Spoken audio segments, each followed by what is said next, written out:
సొగసుగ మృదంగతాళము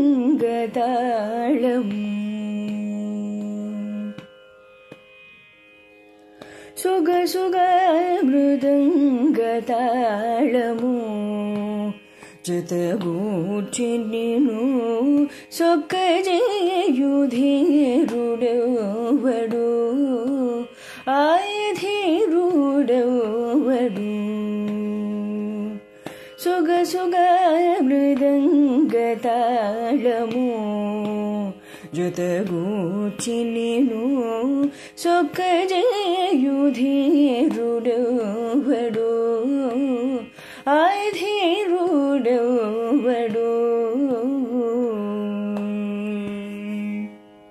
శ్రీ శ్రవణ ఛానల్కి శ్రోతలందరికీ కూడాను మరొకసారి స్వాగతం.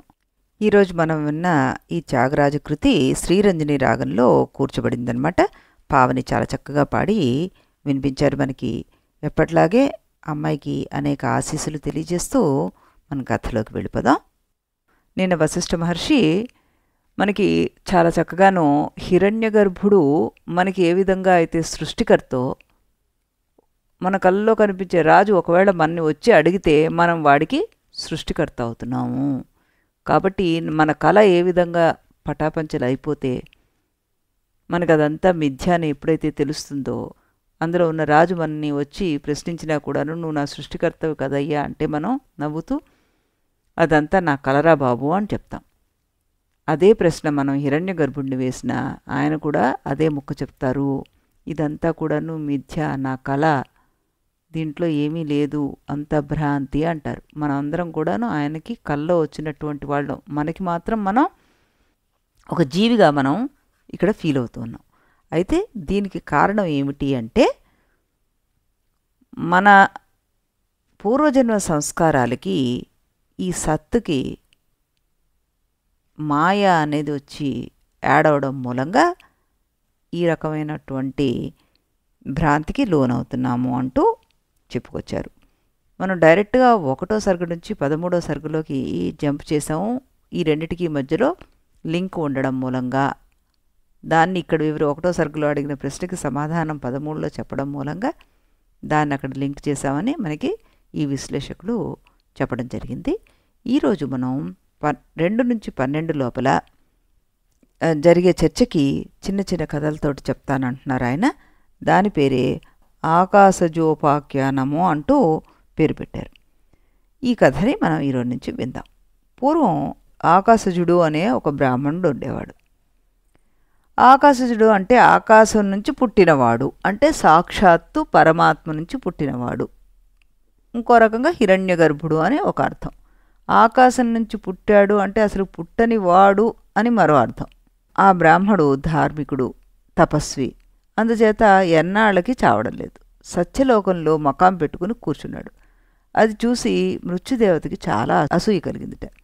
ఒరే ఎంతంత వాళ్ళనో మింగేస్తున్నాను, ఈ బక్క బ్రాహ్మడు మాత్రం మిగిలిపోతున్నాడు, ఇదేం కర్మరా, దీని విషయం ఏదో తేల్చుకుందాం అని ఆలోచించి సరాసరి సత్యలోకానికి బయలుదేరాడు. సాధారణంగా మృత్యువుకి సత్యలోకంలో ప్రవేశం ఉండదు. మృత్యువు ఆ లోకంలో ప్రవేశించకుండా చుట్టూతా ఒక అగ్ని ప్రాకారంగా ఏర్పాటై ఉంటుంది. మృత్యువు ఆ రోజు పట్టుబట్టి ఆ లోకం దగ్గరికి వెళ్ళేసరికి ఆ అగ్ని ప్రాకారంలోని అగ్నిజ్వాలలు మృత్యుదేవతను పట్టి దహించసాగాయి. అయినా సరే అతను పట్టుదలగా పెనుగులాడి ఎలాగో అలాగా ప్రాకారం దాటి సత్యలోకంలోకి ప్రవేశించేశాడు. అక్కడ ఆకాశుడు కనిపించాడు. వెంటనే మృత్యుదేవత 100 చేతులను సృష్టించుకొని 100 చేతులతోనూ ఆకాశజుడిని పట్టి లాగాడు. చిత్రం ఏమిటంటే ఆ బ్రాహ్మణుడు కనిపిస్తూనే ఉన్నాడు. ఆయనేమీ పెనుగులాడడం లేదు, పారిపోవడం లేదు. అయినా సరే మృత్యుదేవత ఆయన అంటుకోలేకపోతున్నాడు. దాంతో భయం వేసి మృత్యుదేవత పారిపోయి సరాసరి యముడి దగ్గరికి వచ్చి, యమధర్మరాజా, నేను ఆకాశజ బ్రాహ్మణ్ణి మింగలేకపోవడానికి కారణం ఏమిటి అంటూ అడిగాడు. యముడప్పుడు ఇలా చెప్పాడు, మృత్యుదేవా, నువ్వు చాలా సమర్థుడివే, కానీ నువ్వు ఏ పని ఒంటరిగా చేయలేవయ్యా. నువ్వు ఎవరిని మింగాలనుకుంటున్నావో ఆ జీవుల కర్మలు నీకు సహాయం చేయాల్సిందే. చేస్తేనే నువ్వు ఆ జీవిని మింగగలవు, లేకపోతే నీ వల్ల ఏమీ కాదు. నువ్వు ఆకాశజుడి విషయంలో ఒక పొరపాటు చేసావు. వాడి కర్మలేమిటో నువ్వు వెతకలేదు. ఇప్పుడు పోయి వెతుక్కో, వాడి సహాయం తీసుకో, అప్పుడు వాడిని మింగు అన్నారు. మృత్యుదేవత నాలిక ఖర్చుకుని అర్రెర్రెర్రే తెలిసి తెలిసి పొరపాటు చేశానే అని అనుకుని ఆకాశరాజుడు ఆచరించిన కర్మలు ఏమున్నాయో వెతుక్కుందామని బయలుదేరాడు.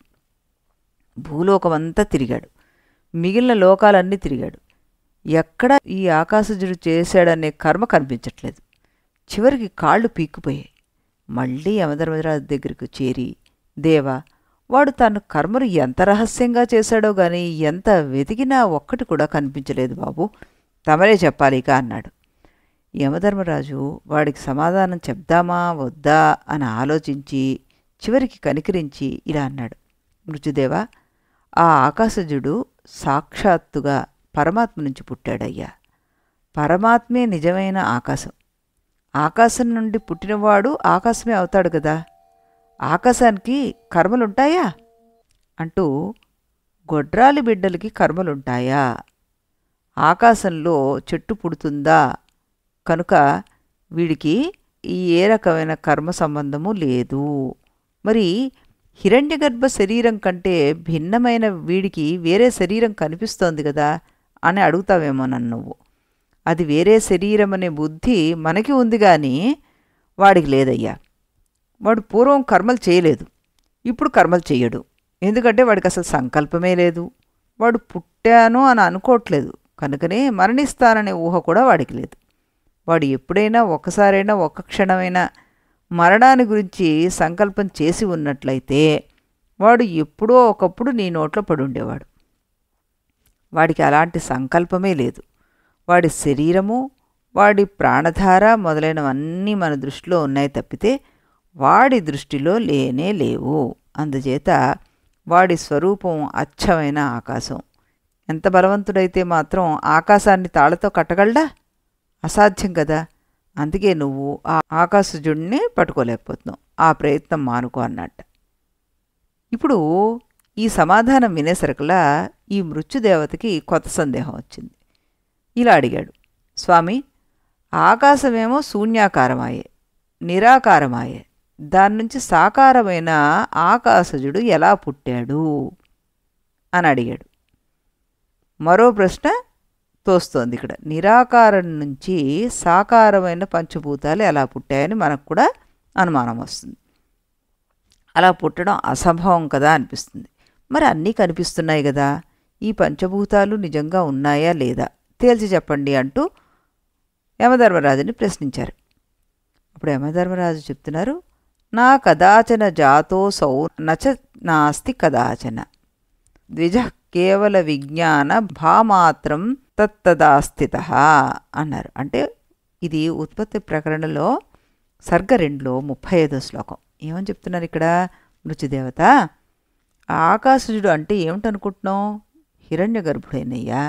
ఈయన ఎప్పుడూ పుట్టలేదు, అయినా ఎప్పుడూ లేకుండా పోలేదు. ఎందుకంటే ఆయన విజ్ఞాన మాత్ర స్వరూపుడు, అందువల్ల ఎల్లప్పుడూ ఉన్నాడు, అలాగే ఉంటాడు. ప్రళయం అయిపోయి అంతా లీనమైపోయి ఉన్న దశలో ఆ లీనమైపోయి ఉన్న జీవుల యొక్క అవిద్య అంతా కలిసి నిర్వికారమైన పరబ్రహ్మలో ఒక పెద్ద కొండంత తేజస్సు కనిపించేలాగా చేస్తుందన్నమాట. నిర్వికార పరబ్రహ్మలో వెలిగిన ఆ తేజస్సును చూసి అది ఒక ఆకారమని మనబోటి జీవులు భ్రమిస్తూ ఉంటారు. ఈ భ్రమలో దానికి హిరణ్య గర్భుడని, ఆకాశజుడనని, బ్రహ్మ అని, చతుర్ముఖుడని, విరాట్టు అని ఇలాంటి పేర్లు పెట్టుకుంటూ ఉంటాం. నిజానికి అక్కడ ఆకారమే లేనే లేదు. ఉన్నదనే భ్రాంతి వీరికి కలగడానికి కారణం లీనస్థితిలో ఉన్న పూర్వ సృష్టి జీవుల అవిద్యలే. ఆ అవిద్య వల్ల ఒక చిత్ర ప్రవృత్తి లేదా ఒక వికారం కలిగిందే, అది కూడా అణిగిపోతే ఇక ఈ హిరణ్య గర్భుడికి ఆ ప్రాతిభాసిక రూపం కూడా ఉండదు. ఇలాంటి వాడికి కర్మలతో సంబంధం ఉంటుందా చెప్పు? చిత్తవృత్తులతో సంబంధం ఉంటుందా చెప్పు? పంచభూతాలతో సంబంధం ఉంటుందా చెప్పు? సంబంధమే లేని వాళ్ళు పృథివ్యాది పంచభూతాలు ఎలా జన్మిస్తాయి? కనుక ఓ మృత్యుదేవత, నువ్వు ఆలోచించింది నిజం. ఈ పంచభూతాలనేవి నిజంగా ఉన్నవి కావు. హిరణ్య గర్భుడు అంటే ఆకాశజుడు, దేంతోనూ సంబంధం ఉన్నవాడు కాదు. అందుకే నీకు ఆయన్ని పట్టుకోవడం సాధ్యం కాలేదు. ఈ ప్రయత్నం వదులుకో అన్నట్టు. యమధర్మరాజు ఇలా చెప్పేసరికలా మృత్యుదేవత ఆలోచించి సంతోషపడి తన దోన తాను వెళ్ళిపోయాడు. ఈ కథ ఎందుకు చెప్పినట్టు? ఈ జగత్తే లేనిదని, అందువల్ల దీనికి జన్మ అసలు లేదని చెప్పడం ఒక ఉద్దేశం అయితే, లేనిదైతే ఉన్నట్లుగా ఎలా కనిపిస్తోంది, పుట్టుక లేనిదైతే పుట్టుక కలదిలాగా ఎందుకు కనిపిస్తోంది అనే ప్రశ్నలకు సమాధానం చెప్పాలనేదే రెండవ ఉద్దేశం.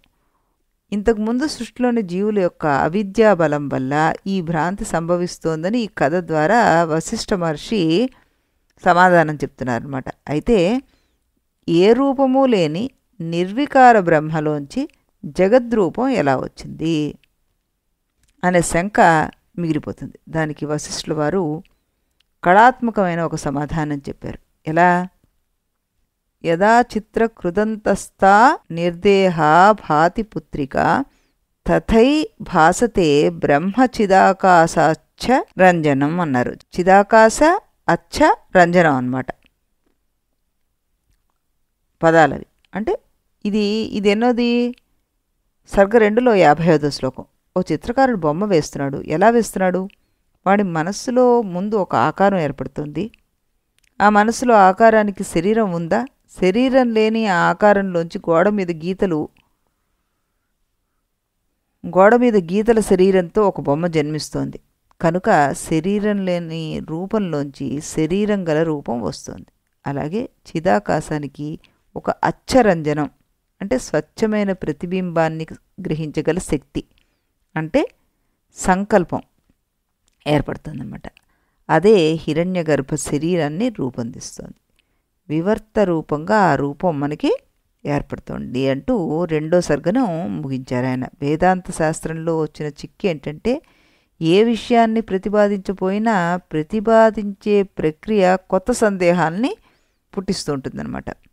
వశిష్ఠ మహర్షి అంతటి వాడు చెప్పిన ఈ చిక్కు తప్పదు. అందుకే రాముడు ఈ కథ విని ఒక కొత్త సందేహాన్ని లేవదీశాడు. మళ్ళీ ఈ రాములు వారు ఏం అడుగుతున్నారు ఆయన్ని అంటే, ఆయన అడుగుతున్నారు, వశిష్ఠ మహర్షి, మీరు హిరణ్యగర్భుడికి పాంచభౌతిక దేహం లేదని, కేవలం మనోమయ దేహం ఉందని చెప్పారు. మనస్సు అంటే సంకల్పాలే కదా, పూర్వవాసనలే కదా.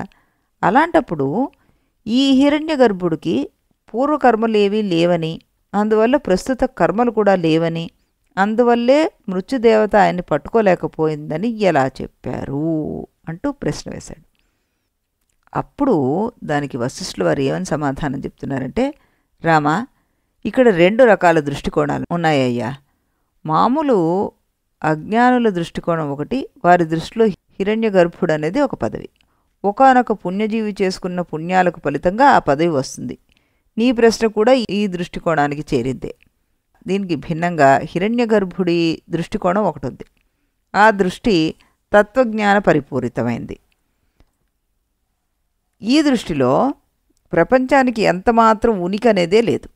అందుచేత ఆయన దృష్టిలో ఆ కనిపించే జగత్తు, దాని వెంట వచ్చే సంస్కారాలు, వాసనలు, సంకల్పాలు, మనస్సు, ఇటువంటివన్నీ కూడా కాలిన గుడ్డలు వంటివి.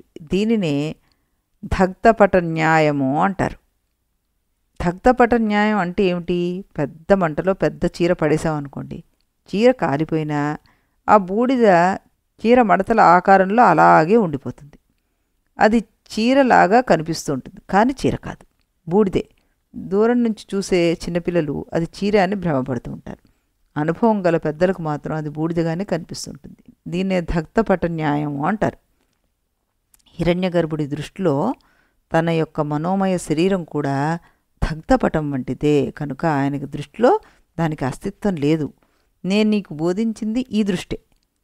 ఏ విషయాన్నైనా ఏ దృష్టితో మాట్లాడుతున్నామో ఆ దృష్టితోనే మనం పరిశీలించాలి, కానీ చెప్పేవాడిది ఒక దృష్టి, వినేవాడిది ఒక దృష్టి ఉండకూడదు. అజ్ఞాన దృష్టి, జ్ఞాన దృష్టి అని 2 రకాల దృష్టిలు ఉంటాయి. వాటిలో జ్ఞాన దృష్టి ప్రశస్తమైంది కనుక నేను ఆ దృష్టితో నీకు బోధించాను అన్నారు. అప్పుడు రాముడు అన్నారు, గురుదేవా, హిరణ్య గర్భుడు అంటే ప్రథమ జీవి కదా. ఈ సృష్టిలో మిగిలిన జీవులందరికీ స్థూలదేహం ఒకటి, సూక్ష్మదేహం ఒకటి అని 2 రకాల దేహాలుండగా హిరణ్యగర్భుడికి మాత్రం ఒక్క సూక్ష్మదేహం మాత్రమే ఉండడానికి కారణం ఏమిటి అంటూ అడిగారు. దానికి సమాధానంగా ఈయన ఏం చెప్తున్నారు, రామ, ఈ సృష్టిలోని జీవులు ఎలా జన్మిస్తున్నాయి? అవిద్య వల్ల జన్మిస్తున్నాయి. అవిద్య పంచీకృత పంచభూతాలను సృష్టింపజేస్తోంది. కనుక అవిద్య వల్ల పుట్టిన జీవులందరికీ ఈ పాంచభౌతిక శరీరం ఒకటి, సూక్ష్మ శరీరం ఒకటి అని రెండు వస్తున్నాయి. హిరణ్యగర్భుడి యొక్క జన్మకి ఆయన అవిద్య కారణం కాదు. వెనకటి సృష్టి జీవుల సమష్టి అవిద్య కారణము. అందువల్ల ఆయనకు ఆ అవిద్యాజన్యమైన పాంచభౌతిక శరీరం లేదు. సూక్ష్మమైన మనోమయ శరీరం మాత్రమే ఉంది. దీనికే ఆతివాహిక శరీరము అని కూడా పేరుంది. నీ స్వప్నలోకంలో ఉండే పంచభూతాలు నీ యొక్క ఉత్పత్తికి కారణం కాలేవు. నీ స్వప్నలోకంలో ఉండే పంచభూతాలు నీకు శరీరాన్ని కల్పించలేవు. ఎందుకంటే ఆ స్వప్నలోక పంచభూతాలన్నిటికీ మూలమైన వాడివి నువ్వే కదా. అలాగే ఈ జాగ్రత్త ప్రపంచంలోని పంచభూతాలకు హిరణ్యగర్భుడే మూలం. అందువల్లే ఈ పంచభూతాలు ఆయనకి శరీరాన్ని కల్పించలేవు. అందువల్ల ఆయన మనోమాత్ర శరీరుడు అని చెప్పానన్నమాట. ఇంతకు హిరణ్యగర్భుడి యొక్క ఉత్పత్తి గురించి ఎందుకు చెప్పాం? నీ స్వప్న ప్రపంచం అంతా ఎలాగైతే నీ యొక్క మనోరాజ్యంలో ఉందో అలాగే ఈ జగత్ ప్రపంచం అంతా కూడాను నీ మనోరాజ్యంలోనే ఉంది అని చెప్పడం కోసమే చెప్పాం. ఈ చివరి వాక్యం శ్రీరాముడిని కొంత ఆలోచనలో పడేసింది. మొదట్లో ఈ జగత్ ప్రపంచం అంతా హిరణ్యగర్భుడు స్వప్నం అని చెప్పారు. ఇప్పుడేమో అది నీ మనోరాజ్యమే అంటున్నారు. ఇదొక చిక్కు. హిరణ్యగర్భుడి యొక్క జన్మకు ఆయన అవిద్య కారణం కాదన్నారు. వెనకటి సృష్టిలోని జీవుల సమష్టి అవిద్యే దానికి కారణమన్నారు. అంటే హిరణ్యగర్భుడి యొక్క మనోమయ శరీరం ఏదైతే ఉందో అది ఆ జీవుల అవిద్యలోంచి పుట్టిందై ఉండాలి. ఆ జీవుల్లో కొందరు ఇప్పుడు జన్మించి ఉండాలి. కనుక వీరి అవిద్య కూడా హిరణ్యగర్భుడి యొక్క మనోమయ శరీర నిర్మాణానికి కారణమై ఉండాలి. ప్రస్తుతం ఇక్కడ ఉన్న జీవుల యొక్క మనస్సులన్నీ వీళ్ళ అవిద్య వల్ల ఏర్పడినవే. కనుక ఇప్పటికి ఈ జీవుల మనస్సులన్నీ కలిసి సమష్టిగా అంటే ఒక గ్రూప్ ఆఫ్ మనసులన్నీ కలిసి ఒక పెద్ద గ్రూప్గా అవుతే అది హిరణ్యగర్భుడి యొక్క శరీరం అయ్యే అవకాశం కనిపిస్తోంది. ఇది నిజమైతే ఇప్పుడు హిరణ్యగర్భుడి యొక్క మనోరాజ్యంలో తన యొక్క మనోరాజ్యం ఒక అంశం అయి తీరుతుంది. అంతేకాని అదే ఇది అనడం కుదరదు. అయినా వశిష్ఠ మహర్షి ఈ జాగ్రత్త ప్రపంచం నీ మనోరాజ్యమే అంటున్నారు. కనుక మనస్సు అంటే ఆయన ఉద్దేశం ఏమిటై ఉంటుంది అని ఆలోచించి ఆయన్ని అడిగేద్దాం అనుకుని సూటిగా ఆయన్ని అడిగారు. ఏమని? భగవన్, మనసో రూపం కీదృశం పదమే స్ఫుటం అన్నారు. ఇది మనకి ఈ ప్రకరణంలో 4వ సర్గలో 37వ శ్లోకం అనమాట. భగవాన్, మనస్సు యొక్క స్వరూపం ఏమిటి నాకు స్పష్టంగా చెప్పండి అంటూ ప్రశ్న అడిగారనమాట. మరి ఈ ప్రశ్నకి సమాధానం ఆయన ఏం చెప్తున్నారు అన్నది మనం రేపటి ఎపిసోడ్లో తెలుసుకోవడానికి ప్రయత్నం చేద్దాం. మళ్ళీ ఇదే సమయానికి ఇదే ఛానల్లో శ్రీరాముల వారి కీర్తన విని మనం ఈ కథలోకి ఎంటర్ అయిపోయి ఈ మనస్సు గురించి తెలుసుకుందాం. అంతవరకు సెలవు.